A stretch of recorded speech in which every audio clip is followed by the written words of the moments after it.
Students, कैसे हैं students आप लोग सब। यदि आपको वीडियोस मिल रही हैं तो बहुत ही अच्छी बात है, और यदि वीडियोस नहीं मिल रही हैं तो आप यूट्यूब पर ये चैनल सर्च कर सकते हैं और चैनल को सब्सक्राइब करें ताकि ये वीडियोस की नोटिफिकेशन आपको इजीली आपके पास पहुंच जाए। और यदि आपको किसी भी तरीके की कोई क्वेरी है, वीडियोज से रिलेटेड प्रॉब्लम है, तो आप हमें कमेंट भी कर सकते हैं। और वीडियोस यदि आपको पसंद आ रही हो तो वीडियोस को लाइक करें।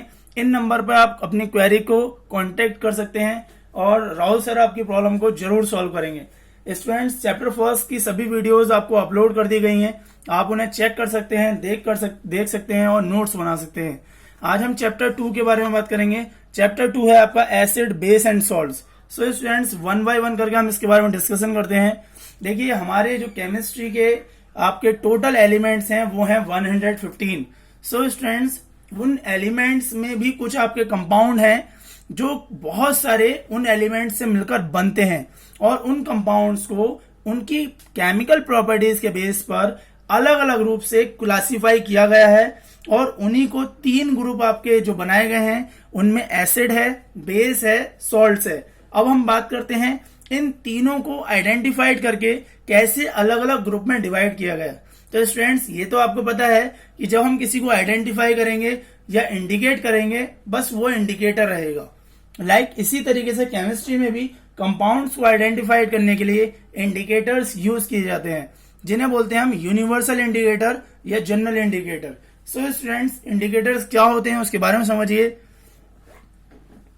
It is a dye that change colour when it is put into an acid and base. Students, जब यूनिवर्सल इंडिकेटर या इंडिकेटर की बात करें तो ये वो डाई होती है जिसे हम एसिड या बेस में रखें तो उसका कलर चेंज हो जाता है, और ये डिफरेंट कलर आपको एसिड और बेस में देते हैं। ठीक है स्टूडेंट्स, टाइप ऑफ इंडिकेटर्स की बात करते हैं तो सबसे पहला टाइप आता है नेचुरल इंडिकेटर का। स्टूडेंट्स, 4 नेचुरल इंडिकेटर्स मैं आपको बता रहा हूं, जिसमें फर्स्ट है litmus, second red cabbage, third turmeric, fourth China rose. पहले 3 के बारे में डिस्कशन कर लेते हैं। स्टूडेंट्स, लिटमस जो होता है वो लिचन ट्री से मिलता है, एक्सट्रैक्ट होता है। स्टूडेंट्स, ये सॉल्यूशन फॉर्म में भी होता है और पेपर फॉर्म में भी होता है। इसे लैब में सबसे ज्यादा यूज किया जाता है।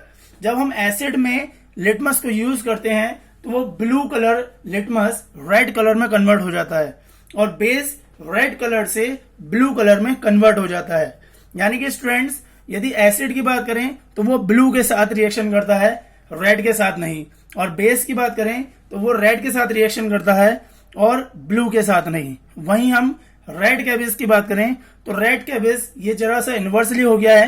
रेड कैबेज पर्पल कलर का होता है और वो एसिड के साथ रेडिश कलर देता है, और बेस के साथ ग्रीनिश कलर देता है। समझ में आया स्टूडेंट्स आपको।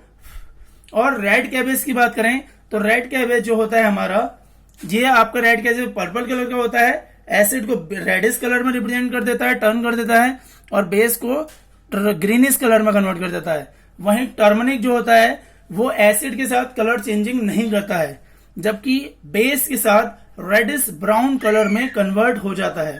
ठीक है स्टूडेंट्स, अब उसके बाद नेक्स्ट हम बात करते हैं ऑल फैक्ट्री इंडिकेटर्स की। तो ऑल फैक्ट्री इंडिकेटर्स वो होते हैं जिन्हें हम उनकी स्मेल से आइडेंटिफाइड करते हैं। ठीक है स्टूडेंट्स, जब हम उन्हें एसिड और बेस में मिक्स करेंगे तो वो स्मेल चेंज कर देते हैं उन सब्सटेंसेस की। तो वो होते हैं हमारे ऑल फैक्ट्री इंडिकेटर्स। जैसे इसके एग्जाम्पल हैं अनियन, वनीला और क्लोव। स्टूडेंट्स, ये जो हमारे यूज किए जाते हैं ये नॉर्मली इम्पार्टेड, जो हमारे स्टूडेंट्स देख नहीं सकते, उन स्टूडेंट्स के लिए लैब में यूज किए जाते हैं, क्योंकि वो केवल स्मेल से आइडेंटिफाइड कर सकते हैं, वो विजुअली देख नहीं पाते। सो स्टूडेंट्स, 2 एग्जाम्पल की लेके बात करते हैं, अनियन और वनीला। अनियन की बात करें तो जब हम अनियन का पेस्ट और जूस यूज करते हैं तो स्टूडेंट्स, जैसे हम उसे बेस में मिलाएंगे तो बेस में तो वो उसकी जो आइडेंटिफिकेशन है यानी स्मेल है वो उसे वहां से खत्म हो जाती है। अनियन की जो स्मेल है वो आपकी बेस में खत्म हो जाती है, जबकि एसिड्स में उसकी स्मेल का कोई इफेक्ट नहीं होता। अब हम वनीला की बात करें तो वनीला जो होता है वो बेस के साथ स्मेल वेनिश करता है, जबकि एसिड के साथ नहीं करता है। सो स्टूडेंट्स, आप यहाँ पर समझ सकते हैं कि उसकी स्मेल से कैसे हम एसिड और बेस को आइडेंटिफाई कर सकते हैं। यदि एसिड होगा तो वो आइडेंटिफाइड वहां पर इजीली हो जाएगा, क्योंकि वो उसकी स्मेल को किसी भी तरीके से चेंज नहीं करेगा। जबकि बेस होगा तो बेस को हम इजीली आइडेंटिफाई कर देंगे, वो उसकी स्मेल वहां से खत्म कर देगा, वो वैनिश कर देगा उसे। ठीक है स्टूडेंट्स, नेक्स्ट बात करते हैं सिंथेटिक इंडिकेटर्स। अब जैसे कि आपको समझ में आ रहा है सिंथेटिक क्या होता है। सिंथेटिक इंडिकेटर्स वो इंडिकेटर्स होते हैं जो लैब में प्रिपेयर किए जाते हैं। Indicators that are synthesized in laboratory are known as synthetic indicators. दो मेन सिंथेटिक इंडिकेटर्स होते हैं, फिनोप्थलीन और मिथाइल ऑरेंज। अब फिनोप्थलीन के लिए यदि हम एसिड में बात करें तो वो फिनोप्थलीन को कलरलेस रहने देता है, जबकि बेस जो होता है वो उसे पिंक कलर में टर्न कर देता है। ठीक है स्टूडेंट्स, मिथाइल ऑरेंज की बात करें तो जैसे कि इसके नाम से ही पता चल रहा है कि इसका कलर ऑरेंज है, तो एसिड में जब हम इसे आप मिक्स करेंगे तो ये ऑरेंज को रेड कलर में कन्वर्ट कर देता है, वहीं बेस को वो ऑरेंज से येलो कलर में कन्वर्ट कर देता है। So you can identify which solution are acid और विच सॉल्यूशन आर बेस। अब हम बात करते हैं थोड़ा सा और उसके बारे में। तो स्टूडेंट्स, यूनिवर्सल इंडिकेटर जो होते हैं वो पीएच वैल्यू की रेंज पर डिफरेंट कलर्स को रिप्रेजेंट करते हैं। अब आपको पीएच के बारे में अभी आगे पढ़ाया जाएगा। स्टूडेंट्स, पीएच की 0 से लेके 14 तक 1 to 14 वैल्यूज होती हैं, जिसके बेस पर अलग अलग कलर फॉर्म्ड होते हैं, और इसे आइडेंटिफाई करने के लिए एक स्ट्रिप्स का यूज किया जाता है। उसमें जो भी कलर फॉर्मेशन होता है हम उसकी पीएच वैल्यू उतनी दे देते हैं। So students, it is a combination of many indicators such as water, propanol, phenolphthalein, sodium salt, sodium hydroxide, methyl red salt, bromothymol blue monosodium salt और थायमोल ब्लू मोनोसोडियम सॉल्ट। ये कुछ indicators के नाम हैं जो इसका कॉम्बिनेशन ये है। The colour matching chart is supplied with universal indicator which shows the different colours for different values of pH. Students, मैंने नीचे एक पूरा चार्ट बना रखा है कि किस नंबर की वैल्यू पर कैसा कलर रिप्रेजेंट करेगा। जैसे हम फर्स्ट नंबर की वैल्यू की बात करें तो first number dark colour red होगा, और 14 की बात करें तो वॉयलेट कलर होगा। यानी कि कोई स्ट्रॉन्ग एसिड्स है तो वो डार्क रेड कलर रिप्रेजेंट करेगा, और यदि डार्क आपका स्ट्रॉन्ग बेस है तो वो वॉयलेट कलर रिप्रेजेंट करेगा। So you can understand by the type of colours we can identify the pH value and we can identify which are acid and which are base. आगे बात करते हैं students. देखिए, acids की हम बात करेंगे, हमारा सबसे पहला ग्रुप ही एसिड्स था। तो एसिड्स वो सब्सटेंस होते हैं जिन्हें उनके टेस्ट से भी आइडेंटिफाई किया जाता है। जैसे कि उनका जो एसिड्स का कॉमन टेस्ट होता है वो श्योर होता है, यानी खट्टा होता है।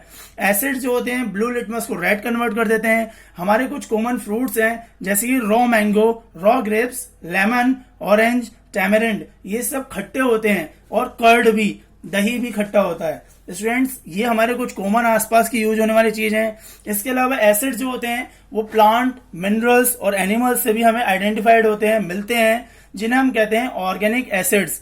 ये नेचुरली ऑकरिंग एसिड्स होते हैं और जनरली वीक एसिड्स होते हैं। इनमें कुछ है हमारे acid, acidic acid, citric acid, lactic acid, tartaric acid, oxalic acid, formic acid and कार्बनिक एसिड। स्टूडेंट्स, ये हमारे खाने और पीने की चीजों में यूज होते हैं। ये हमें ज्यादा हार्मफुल नहीं देते हैं, इसीलिए हम इसे नेचुरल ऑकरिंग एसिड्स कहते हैं।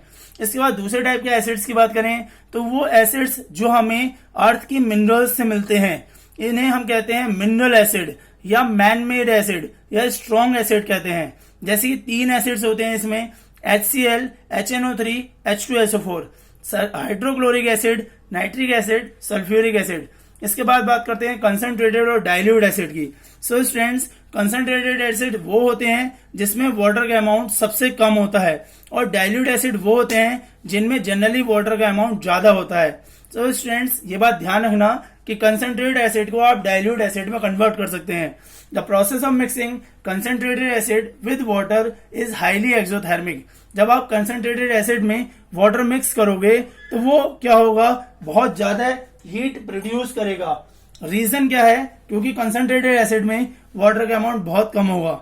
हम डाइल्यूटेशन की बात करें तो जब हम कंसंट्रेटेड एसिड को डाइल्यूट में बदलेंगे तो क्या करते हैं, हम वाटर में धीरे धीरे करके एसिड को मिक्स करते रहते हैं और उसे कंटिन्यूअसली स्टेयर करते रहते हैं। जब हम उसमें वाटर मिक्स करेंगे तो जो उसकी हीट है वो धीरे धीरे करके प्रोड्यूस होती रहेगी और कंसंट्रेटेड एसिड धीरे धीरे करके डाइल्यूटेड एसिड में कन्वर्ट हो जाएगा। ठीक है स्टूडेंट्स, इस तरीके से वो लार्ज अमाउंट ऑफ वाटर को कंजर्व कर लेगा, एब्जॉर्ब कर लेगा। ओके स्टूडेंट्स, अब हम बात करते हैं प्रॉपर्टीज ऑफ एसिड्स की। स्टूडेंट्स एक बात और ध्यान रखनी है आपको कि कभी भी हम सीधे एसिड में वाटर नहीं मिलाते। यदि हम एसिड में, कंसंट्रेटेड एसिड में वाटर को मिक्स करेंगे तो वो इतना ज्यादा स्मैश करेगा, उससे हमारे हाथ पैर जल सकते हैं, मुंह पर छींटें आ सकती हैं, और ये बहुत ज्यादा हमारे लिए हार्मफुल होता है। ठीक है स्टूडेंट्स, नेक्स्ट बात करते हैं properties of acids. Acids have a सोर टेस्ट, खट्टा टेस्ट होता है, हमने ये बताया आपको। Acids turn blue litmus to red, blue litmus को रेड कलर में कन्वर्ट कर देता है। Acid solution conduct electricity, electricity को कंडक्ट करता है। Students acids reacts with metal to form hydrogen gas, जब एसिड्स मेटल के साथ रिएक्शन करेगा तो वो हाइड्रोजन गैस रिलीज करता है। आप इस फिगर में देख सकते हैं, मैंने जिंक के कुछ टुकड़े लिए हैं और उसकी रिएक्शन सल्फ्यूरिक एसिड के साथ कराई। जब सल्फ्यूरिक एसिड के साथ रिएक्शन कराऊंगा तो वो जिंक सल्फेट में कन्वर्ट हो जाएगा और वाटर वहां से हाइड्रोजन गैस रिलीज करेगा। जब ये हाइड्रोजन गैस आपकी वाटर में जाकर डिस्चार्ज होगी तो ये पॉप साउंड क्रिएट करती है। इसे आइडेंटिफाई करने के हम जैसे ही कैंडल उसके पास लेके जाएंगे तो इस तरीके से आपका पॉप साउंड क्रिएट होगा। So students you can identify the hydrogen gas which is discharge by the zinc sulphate. चलिए आगे बात करते हैं स्टूडेंट्स। देखिए एसिड जो है वो मेटल कार्बोनेट से आसानी से रिएक्शन कर लेते हैं और कार्बन डाइऑक्साइड और वाटर प्रिपेयर कर लेते हैं। ठीक है students, metal carbonate plus acid is equal to salt plus carbon dioxide plus water. Metal hydrogen carbonate plus acid is equal to salt plus carbon dioxide plus water. Reaction देख लीजिए general example की form में, Na2CO3 plus 2HCl is equal to 2NaCl plus CO2 plus H2O। NaCO3 plus HCl is equal to NaCl plus CO2 plus H2O। चलिए students आगे बात करते हैं। देखिए आपका यहाँ पर कुछ और भी एग्जांपल मैंने दे रखे हैं। देखिए कैल्शियम ऑक्साइड से, कैल्शियम हाइड्रोक्साइड से जब हम कार्बन डाइऑक्साइड की रिएक्शन कराते हैं तो ये रिएक्शन जस्ट अपोजिट होती है, यानी कैल्शियम कार्बोनेट और वाटर मॉलिक्यूल प्रिपेयर्ड हो जाता है और वो कैल्शियम कार्बोनेट और वाटर मॉलिक्यूल में दोबारा से कार्बन डाइऑक्साइड गैस पास करने पर आपका फॉर्मूला बन जाता है CaHCO3 होल ट्वाइस। ये होता है लाइम। देखिए सबसे पहले हमने क्या करा, लाइम वाटर से रिएक्शन कराई कार्बन डाइऑक्साइड की, बन गया कैल्शियम कार्बोनेट, और कैल्शियम कार्बोनेट की रिएक्शन कराई तो बन गया calcium hydrogen carbonate. So students ये एक मेथड है जिसमें कार्बन डाइऑक्साइड आपकी बैक फॉर्म में भी रिएक्शन करती है। चलिए आगे बात करते हैं। कैल्शियम कार्बोनेट की कुछ और दूसरी फॉर्म्स होती हैं जो कि हमारे आसपास प्रेजेंट होती हैं, जैसे कि लाइमस्टोन, इसके अलावा मार्बल, इसके अलावा चॉक और एक्सेस। अंडे की जो ऊपरी परत होती है वो भी कैल्शियम कार्बोनेट की बनी होती है। नेक्स्ट बात करते हैं 6, acid reacts with base to form salt and water. Acid जो होता है वो रिएक्ट कर लेता है बेस से और सॉल्ट और वाटर बना लेता है। Acid plus base is equal to salt plus water. NaOH plus HCl is equal to NaCl plus H2O। So students reaction जब हम एसिड और बेस की बात कर रहे हैं तो वो रिएक्शन हमारी न्यूट्रलाइजेशन रिएक्शन कहलाती है। रीजन क्या है कि एसिड बेस को न्यूट्रलाइज कर देता है। अब नेक्स्ट प्रॉपर्टी की बात करते हैं। Acid react with metal oxides and form salt and water molecule. Metal oxide acid के साथ रिएक्शन करेगी तो सॉल्ट और वाटर मिला लेता है। इसका एग्जांपल देखिए, नीचे देखिए, copper oxide plus 2HCl is equal to CuCl2 plus H2O। CuCl2 एक सॉल्ट है, कलर होता है ब्लू ग्रीन। उसके बाद बात करते हैं 8th प्रॉपर्टी एसिड्स की। एसिड कोरेसिव नेचर रिप्रेजेंट करता है क्योंकि ये क्या करता है, हमारे जो मिनरल एसिड्स होते हैं वो हमारी स्किन को बर्न कर सकते हैं, जला सकते हैं और अटैक कर सकते हैं। ये मटेरियल्स को खा जाते हैं, कहने का मतलब है कि मेटल्स को बेकार कर देते हैं। जैसे कि मेटल्स आपके cloth, would, metal structure and stone work, ये इन वर्कों को खराब कर देते हैं, इसीलिए इन्हें कहते हैं हम corrosive nature. Acids are never stored in metals. Acids को कभी भी मेटल में स्टोर नहीं करते हैं। रीजन क्या है, वो मेटल को कोरोड कर देते हैं और धीरे करके मेटल कंटेनर को खा जाते हैं, कहने का मतलब बेकार कर देते हैं। ठीक है students, in addition to concentrated mineral acids the strong bases alkalis such as sodium hydroxide are also very corrosive। जब हम स्ट्रॉन्ग बेस सोडियम हाइड्रोक्साइड को भी उसमें मिक्स कर देते हैं तो वो बहुत ज्यादा कोरेसिव नेचर रिप्रेजेंट करता है और उस पर अटैक कर देता है। इससे भी स्टूडेंट्स हमारी स्क्रीन जो है वो डिस्ट्रॉय होने की पावर होती है।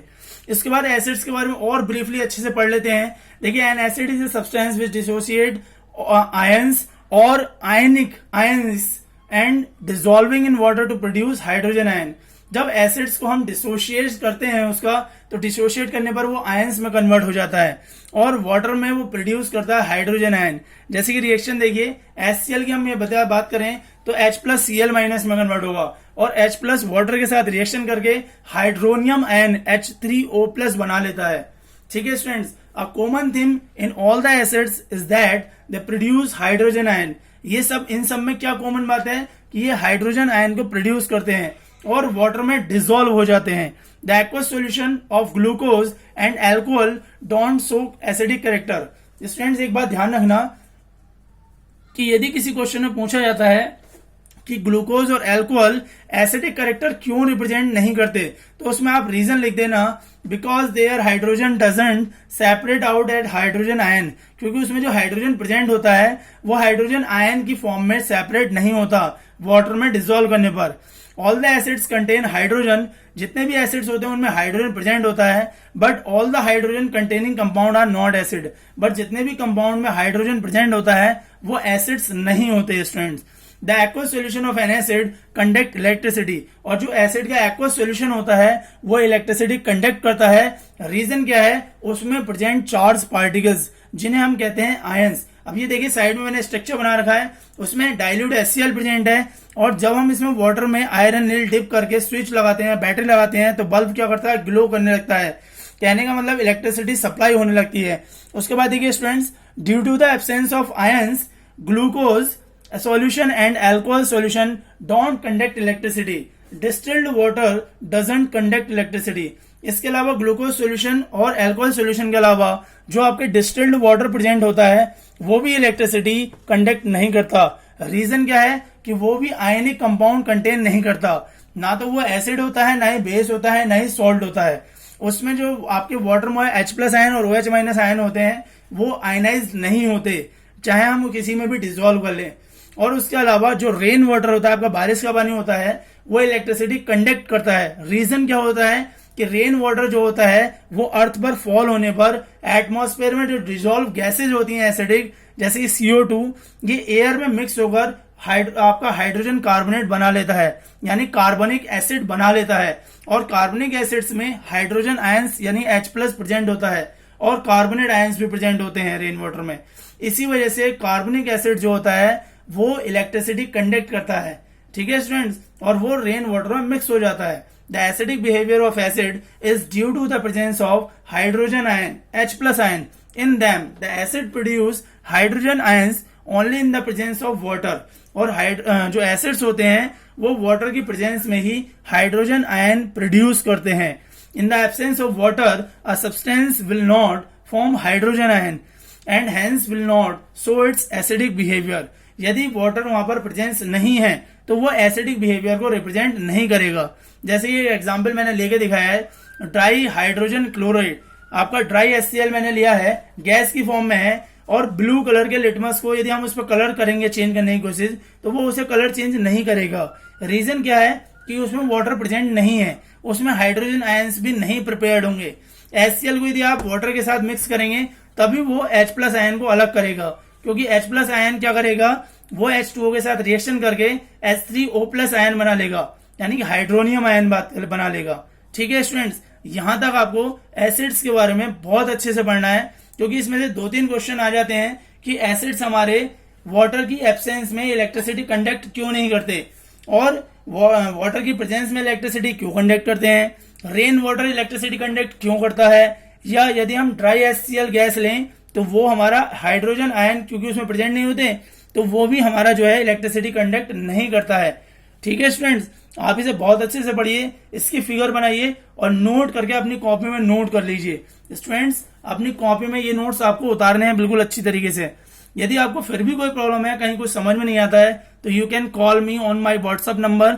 और स्टूडेंट्स, यदि वीडियोस आपको पसंद आए तो वीडियोस को लाइक जरूर करें। चैनल यदि आपने सब्सक्राइब नहीं किया तो चैनल को सब्सक्राइब करिए। चैनल का नेम है chemistry and amazing world. Students, अपने दोस्तों से शेयर करिए वीडियोस और stay at home, be safe, enjoy with your family students. Okay, good bye students.